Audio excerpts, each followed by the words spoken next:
ക്രിസ്തുവിൽ എത്രയും സ്നേഹം നിറഞ്ഞവരെ, തപസ്സുകാലത്തിലെ 3-ാമത്തെ ഞായറാഴ്ചയിലേക്ക് നാം പ്രവേശിക്കുകയാണ്. ഈശോ ഇന്നത്തെ സുവിശേഷത്തിലൂടെ, ലൂക്കായുടെ സുവിശേഷം 13-ാം അധ്യായം 1 മുതൽ 9 വരെയുള്ള തിരുവചനങ്ങൾ, ഇതിലൂടെ ഈശോ പശ്ചാത്താപത്തെ പറ്റിയാണ് ആഹ്വാനം ചെയ്യുന്നത്. പശ്ചാത്താപം എന്ന് പറയുന്നത് ഒരു സുവിശേഷ ഭാഷയാണ്. അതിൻ്റെ മനസ്സിലാക്കാവുന്ന അർത്ഥം എന്ന് പറയുന്നത് ഒരു തിരിച്ചുവരവ് അല്ലെങ്കിൽ ഒരു മാറ്റം. ഈശോ നമ്മോട് ഒരു മാറ്റത്തിന് ആഹ്വാനം ചെയ്യുകയാണ്. ഈ മാറ്റത്തിന്റെ ആഹ്വാനത്തെ പറ്റി ചിന്തിക്കുമ്പോൾ പൗരോഹിത്യ സ്വീകരണത്തിന് ഒരുക്കമായുള്ള ധ്യാനത്തിലൂടെ ഞങ്ങൾ കടന്നു പോകുമ്പോൾ ഞങ്ങളുടെ ധ്യാനഗുരു ബഹുമാനപ്പെട്ട ക്രിസ്റ്റി OFM കപ്പിച്ചിൻ പ്രൊവിൻഷ്യൽ അന്നത്തെ ഞങ്ങളുടെ ധ്യാനം ആരംഭിച്ചത് ഈ ഒരു പ്രാർത്ഥനയോടുകൂടെയാണ്. കാരുണ്യവാനായ കർത്താവേ, എൻ്റെ മുമ്പിലായിരിക്കുന്ന ഈ സഹോദരങ്ങൾക്ക് ഈ ധ്യാനത്തിലൂടെ മാറ്റമൊന്നും സംഭവിച്ചേക്കല്ലേ. കർത്താവായ ക്രിസ്തു വഴി ഞങ്ങൾ സമർപ്പിക്കുന്ന പ്രാർത്ഥന കേട്ടരുളണമേ. ഇരിക്കാൻ പറഞ്ഞു, പക്ഷെ ഞങ്ങൾക്ക് ഇരിക്കാൻ പറ്റണില്ല. കാരണം 10 വർഷത്തെ പൗരോഹിത്യത്തിലേക്കുള്ള രൂപീകരണത്തിലൂടെ കടന്നുപോയി ഞങ്ങൾ പൗരോഹിത്യം എന്ന മഹനീയ പദവിയിലേക്ക് ഇങ്ങനെ കാലെടുത്ത് വയ്ക്കാൻ നിൽക്കുന്ന സമയത്തിലൂടെ കടന്നു പോകുമ്പോൾ ആ ധ്യാനത്തിൽ ധ്യാനഗുരു മാറ്റമൊന്നും ഉണ്ടാവല്ലേ എന്ന് ആഹ്വാനം ചെയ്യുകയാണ്, പ്രാർത്ഥിക്കുക. ഒരുപാട് മാറ്റങ്ങൾ സംഭവിച്ച് ഞങ്ങൾ പൗരോഹിത്യത്തിലേക്ക് പ്രവേശിക്കണമെന്ന ആഗ്രഹത്തോടെ വന്നു നിൽക്കുമ്പോൾ ഈ ഒരു പ്രാർത്ഥന ദഹിക്കാൻ കുറച്ച് ബുദ്ധിമുട്ട്. ഈ പ്രാർത്ഥനയ്ക്ക് ക്രിസ്ത്യച്ചൻ ചെറിയൊരു വിശദീകരണം നൽകുന്നുണ്ട്. അതിങ്ങനെയാ: മക്കളെ, നമ്മൾ ഓരോരുത്തരും ദൈവത്തിൻ്റെ ഛായയിലും സാദൃശ്യത്തിലും സൃഷ്ടിക്കപ്പെട്ടവരാണ്. അതുകൊണ്ട് നമുക്ക് ഒരിക്കലും മാറ്റം സംഭവിക്കരുത്. മാറ്റമില്ലാത്ത ഒരു ജീവിതമാണ് ദൈവം നമ്മിൽ നിന്ന് ആഗ്രഹിച്ചത്.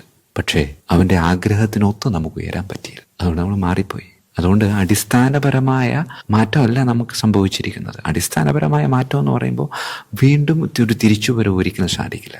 അടിസ്ഥാനപരമായി നാം ഇപ്പോഴും ദൈവത്തിൻ്റെ സ്വഭാവത്തിലാണ്. പക്ഷേ ആ ദൈവിക സ്വഭാവത്തിലേക്ക് നമ്മളുടെ വ്യക്തിപരമായ ചില ഇടപെടലിലൂടെ കണ്ട ചപ്പ് ചവറുകളൊക്കെ വന്നു വീണ് ആ ദൈവത്തിൻ്റെ സ്വഭാവം, ദൈവത്തിൻ്റെ ഛായ, സാദൃശ്യം നമുക്കും ദൈവത്തിനും മറ്റുള്ളവർക്കും ദൃശ്യമാകാതെ പോയി. അതുകൊണ്ട് ആ മുകളിലേക്ക് വീണിരിക്കുന്ന ചപ്പ് ചവറുകളെ എടുത്തു മാറ്റാനുള്ള ഒരാഹ്വാനമാണ് ക്രിസ്തു ഇന്ന് വചനത്തിലൂടെ നമ്മോട് പങ്കുവച്ചത്. അവസാനിപ്പിക്കുന്നത് ഒരു ഉപമയിലൂടെയാണല്ലോ. ഫലം തരാത്ത അത്തിവൃക്ഷം. യജമാനൻ പറഞ്ഞു, വച്ചേക്കണ്ട, വെട്ടിക്കളഞ്ഞു. കൃഷിക്കാരൻ വന്നിട്ട് പറഞ്ഞു, 1 വർഷം കൂടെ യജമാനനെ, ഞാൻ ഒന്നുകൂടെ അതിൻ്റെ കടയൊക്കെ ഒന്ന് വെട്ടി ഒതുക്കി കിളച്ചു മറിച്ച് ഒന്ന് പരിശ്രമിക്കട്ടെ, എന്നിട്ടും തന്നില്ലെങ്കിൽ നമുക്ക് വെട്ടിക്കളയാം. പ്രിയമുള്ളൊരു ഉപമ എന്തിനോടൊക്കെയോ ഒരു സാദൃശ്യം ചൊല്ലലാണല്ലോ. ഇവിടെ സാദൃശ്യങ്ങളെ ഒന്ന് പരിശോധിക്കുമ്പോൾ അത്തിമരം അത് വേറെ ആരുമല്ല, നമ്മൾ ഓരോരുത്തരും. യജമാനൻ പിതാവായ ദൈവ, കൃഷിക്കാരൻ ക്രിസ്തു ദൈവത്തിന്റെ മുമ്പിൽ 1 വർഷത്തെ സമയം ചോദിച്ചിരിക്കുക. 1 വർഷം എന്ന് പറയുന്നത് 365 ദിവസത്തെ കാലയളവായിട്ട് നാം കാണണ്ട, മറിച്ച് നമ്മളുടെ ജീവിത കാലയളവാണ്. ക്രിസ്തു നമ്മെ കാത്തിരിക്കുക. തൻ്റെ പിതാവായ ദൈവത്തിൻ്റെ സ്വഭാവത്തിലേക്ക് നമ്മളെ ഇങ്ങനെ കൈപിടിച്ചുയർത്താൻ പരിശ്രമിക്കുക.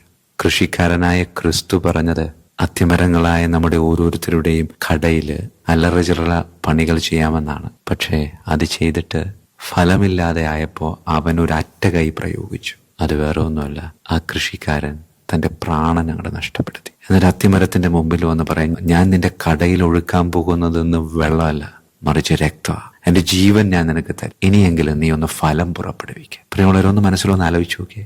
കൃഷിക്കാരൻ ഫലം തരാത്ത അത്തിമരത്തിന്റെ മുമ്പിൽ കാലങ്ങളായി വെള്ളം ഒഴിച്ച് മടുത്ത് അവസാനം അവൻ തൻ്റെ പ്രാണൻ കൊടുക്കുക, അവൻ തൻ്റെ രക്തം ഒഴുക്കുക. മരം പോലും ഫലം നൽകി പോകും. പക്ഷെ എന്നിട്ടും എന്തേ ഈ മനുഷ്യന് ഫലം നൽകാൻ പറ്റാതെ പോകുന്നു?